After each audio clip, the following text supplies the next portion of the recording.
These American federal agencies, institutions, and commercial banks are playing a major role in developing regulations that will inevitably target Bitcoin. They have made it very clear in media reports, press releases, and policy documents that they see financial privacy, the popularity of Bitcoin, and the value of Bitcoin as direct threats responsible for what they define as cybercrime. Yet time and again, the American people have been fleeced and looted by many of these same agencies and many of these same commercial and central banks. Ultimately, what I'm trying to convey with this information is that the fight over the control of the cryptocurrency space is part of the larger war being fought over the future of our society, our country, and the world. Will we sleepwalk into a world of CBDCs where intelligence agencies, central banks, and commercial banks have fused into the same Orwellian entity, or holding terror-linked Bitcoin or using encryption or mixers makes you a cyber criminal? Or will we fight the groups and institutions that have looted American wealth for well over a century and demand a return to the Constitution and the right to privacy, not just financially, but in all senses? Investigative journalist and author Whitney Webb explores the disturbing entry of BlackRock and other influential financial firms into the Bitcoin space in today's film. Whitney Webb highlights the negative effects of accepting these organizations with open arms, in contrast to the general optimism. Webb cautions that the largest organizations in the world are going to gain tremendous power over the Bitcoin market as a result of the upcoming introduction of Bitcoin ETFs. Speaking at the Bitcoin 2023 conference, Whitney lays out a detailed strategy that she says is being implemented to compromise privacy and devalue cryptocurrencies. She claims that the desire of the government and banking institutions to reclaim power is what is causing this. As the film progresses, Webb expresses her viewpoint on a worldwide catastrophic cyber attack, foreseeing its planning prior to 2025. She claims that the purpose of this gathering is to open the door for stricter regulations and legislation pertaining to cryptocurrency and the internet. Watch the entire video to get a better sense of Webb's warning about Bitcoin and the complex strategy she lays forth. Webb sheds light on her observations on possible future changes to the financial sector as she wraps up. As a polite reminder to viewers, please consider giving a like and subscribing to our channel if you find value in being informed about finance information. It's a free way of staying in touch. Now, let's hear Whitney Webb's analysis of the developments in the Bitcoin industry. What should particularly concern us now is how these agencies, entities, and public-private partnerships plan to manufacture consent for their policies. As things stand right now, a lot of the policies dreamt up by these groups that I've just described, I would hope, would be rejected by the vast majority of Americans. That is, of course, unless the right crisis were to come along and suddenly make most Americans extremely concerned and fearful of cybercrime. While warnings of a so-called cyber pandemic floated around in 2021 as a series of high-profile and highly publicized ransomware attacks took place, we haven't heard as much since. But now, with the last global crisis, COVID-19, officially over, according to the US government and the World Health Organization, some are raising the alarm that a new global crisis is soon to make a dramatic appearance. Given what I've been saying, let's check in with the World Economic Forum and see what they think the next global crisis will be. Well, in January of this year, Jeremy Jurgens, number 2 at the WEF after Klaus Schwab, asserted that a, quote, catastrophic mutating event will strike the world in 2 years. What a confident prediction. So what is this catastrophic mutating event that will strike the world before 2025? If you guessed a, quote, global catastrophic cyber event, you win. At a presentation at this year's Davos, Jurgens claimed that 93% of cyber leaders and 86% of cyber business leaders believe that the geopolitical instability makes a catastrophic cyber event inevitable before 2025. Joining Jurgens in fear-mongering over a cyber doomsday was Jürgen Stock, the head of Interpol, one of the most influential members of WEFPAC.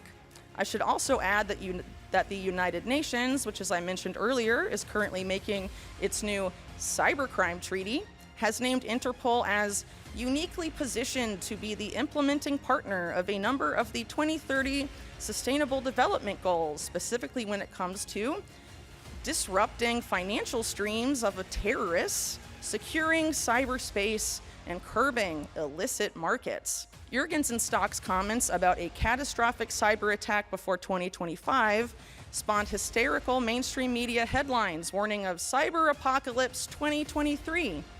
That same month, Newsweek's print edition featured an ominous hacker on the cover with the words, "Hack Attack, how cybercriminals outwit all efforts to stop them." Many of the experts quoted in the Hack Attack article work for companies that are WEFPAC members. In recent years, there has been much talk about a doomsday cyber attack, and now it seems top people at the WEF and WEFPAC feel confident enough to put a relatively short timeline on it.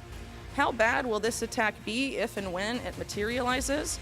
Considering that the current head of the Department of Homeland Security has claimed the next cyber attack will kill many people, it seems that a cyber 9/11 could be waiting in the wings, which of course would be followed shortly thereafter by a Cyber Patriot Act, or something very similar. If Bitcoin is blamed for motivating or funding the cyber criminals deemed responsible for such a catastrophe, what will happen to public opinion, and what type of legislation might we see rammed through Congress?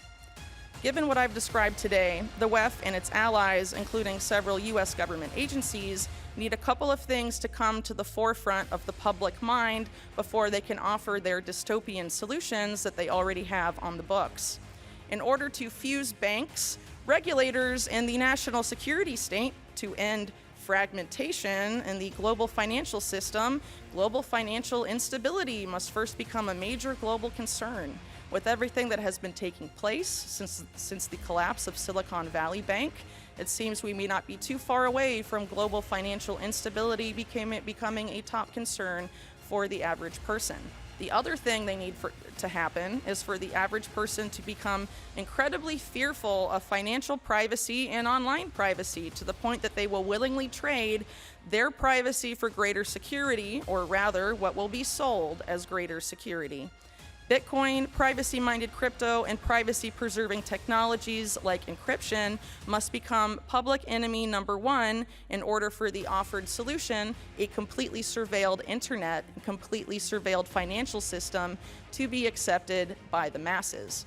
Ultimately, what I'm trying to convey with this information is that the fight over the control of the cryptocurrency space is part of the larger war being fought over the future of our society, our country, and the world.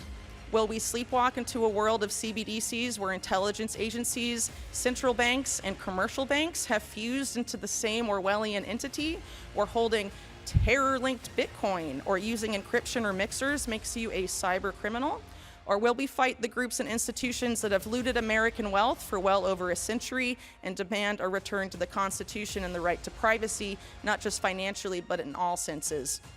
Those that wish to force us into the former scenario clearly and unequivocally see Bitcoin, as well as privacy-enhancing technology, as a direct threat to their power and their plans, and there has never been a more important time to choose a side. Whitney Webb presents serious questions regarding the deliberate planning being done by some organizations, agencies, and public-private partnerships to sway public opinion and win support for their policies. She notes that until a well-manicured catastrophe causes widespread fear and anxiety among Americans, many of these initiatives may be rejected by the majority. Whitney draws attention to the shift from the belief that the COVID-19 crisis was over to the expectation of a new worldwide catastrophe. Using quotes from the World Economic Forum, WEF, especially from Jeremy Jurgens, she emphasizes the forecast of a catastrophic mutating event that is expected to occur in the next 2 years. Jurgens speculates that this incident may be a global catastrophic cyber event, and other leaders, such as Interpol's Jürgen Stock, have expressed a similar view. This video examines the involvement of important personalities from WEF and Interpol and touches on the sensationalized portrayal by mainstream media of a probable cyber catastrophe in 2023. Webb doubts the seriousness of the expected cyber attack and its possible repercussions, particularly in light of the concerning remarks made by the acting director of Homeland Security about the possibility of fatalities in the next cyber attack. Whitney continues by making links between this story and the cryptocurrency industry, highlighting the possibility of major changes in public opinion and government action in the event that Bitcoin is held accountable for financing cyber criminals. She contends that the struggle for dominance in the cryptocurrency arena is a subset of a larger conflict over the direction of society, having consequences for online and financial privacy, as well as the Constitution. Ultimately, Whitney challenges the audience to consider the bigger picture and select a side in this conflict. Will people tolerate a future in which commercial banks, intelligence services, and central banks amalgamate into a totalitarian state, or will they resist the efforts of those seeking to undermine individual liberties and call for a restoration of constitutional values? Bitcoin and privacy-preserving technology are at the core of a bigger cultural battle, according to Webb, who believes that this is a critical moment to choose the direction of our civilization. Now let's get back to hear what Whitney Webb has to say now. If the banks, intelligence agencies, and tech companies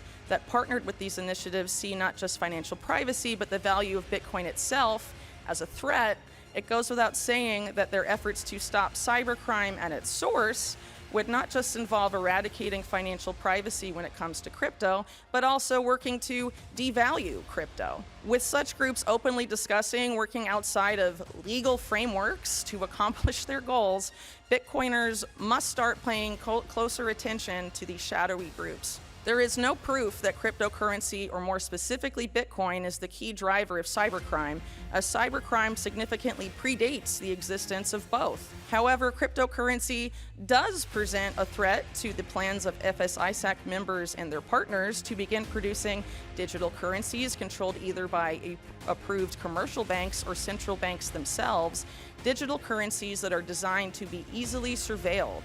Central bank digital currencies in particular are being designed and implemented to erode financial privacy and autonomy. The success of CBDCs and related projects depends on neutering the competition, which is likely why FSISAC has called for the economic drivers of cybercrime to be combated by a global financial cyber utility, which is of course the very same globalist entity that WEFPAC seeks to create. Not long before FSISAC and WEFPAC made all of these claims, many members of both groups participated in a 2020 initiative hosted by the Carnegie Endowment for International Peace, itself a member of WEFPAC.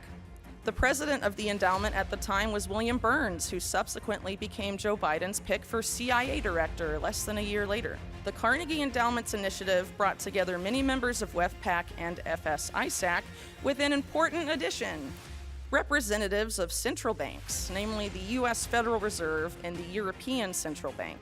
Also notably present in this initiative was the U.S.'s Federal Deposit Insurance Corporation, or the FDIC. The report developed by these parties is astounding, as it states that the main cause of global financial instability is not irresponsible central bank policies or commercial banks engaging in criminal behavior, but instead, quote, the current fragmentation among stakeholders and initiatives. They argue that the main solution needed to stabilize the global financial system lies in reducing that fragmentation. The only way to accomplish that, they say, requires the massive reorganization of all stakeholders via increased global coordination. They specifically note that the, quote, disconnect between the finance, the national security, and the diplomatic communities is particularly pronounced and calls for much closer interaction between all three.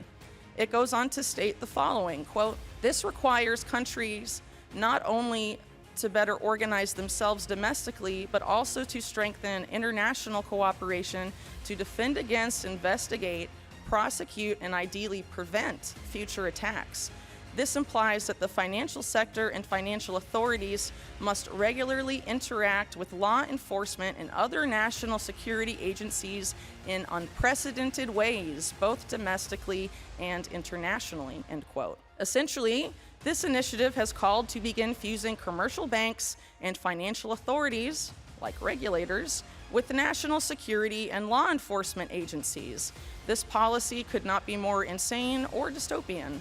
Making things even worse is the fact that WEFPAC, of which the Carnegie Endowment and many of the other organizations behind this policy or members, not only call for this fusion to take place, they call to do so in ways, again, that may be illegal. A merging of commercial banks, their regulators, and the intelligence agencies is a complete nightmare scenario, but this is exactly what the World Economic Forum has come to promote as a model public-private partnership.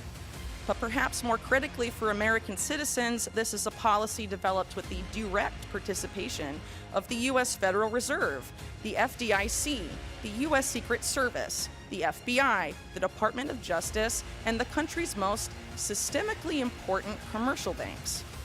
The establishment in this country supports these policies, and from what I can see, they have every intention of trying to make them a reality. In this final section of her talk, Whitney Webb highlights the risks that banks, intelligence services, and internet firms may pose to financial privacy and the worth of Bitcoin. Whitney argues that these organizations' attempts to fight cybercrime may go beyond eliminating financial privacy in the context of cryptocurrencies if they perceive not just financial privacy, but also the value and very existence of Bitcoin as a danger. She warns viewers to keep a closer eye on these shadow groups, particularly in light of their willingness to operate outside of the law in order to further their objectives. Whitney Webb emphasizes that there is little evidence to draw the conclusion that cryptocurrencies, especially Bitcoin, are the main cause of cybercrime. Bitcoin and cryptocurrencies are not as old as cybercrime. She contends, however, that the goals of certain organizations seeking to establish digital currencies regulated by central banks or authorized commercial banks are threatened by cryptocurrencies, and by Bitcoin in particular. These digital currencies undermine financial security and independence since they are made to be readily monitored, especially central bank digital currencies, CBDCs. The success of CBDCs and related projects, according to Whitney Webb, depends on neutralizing the competition, which explains why organizations like FS-ISAC, Financial Services Information Sharing and Analysis Center, advocate for combing the economic drivers of cybercrime through a global financial cyber utility. This utility aligns with the globalist agenda pursued by WPSC, World Payments Advisory Council. After that, Whitney Webb explores a landmark project that the Carnegie Endowment for International Peace organized in 2020. It included participants from central banks such as the U.S. Federal Reserve and the European Central Bank, as well as members of WPAC and FS-ISAC. According to the initiative's final report, stakeholders and initiatives fragmentation is the primary source of the world's financial instability. Massive restructuring through enhanced international cooperation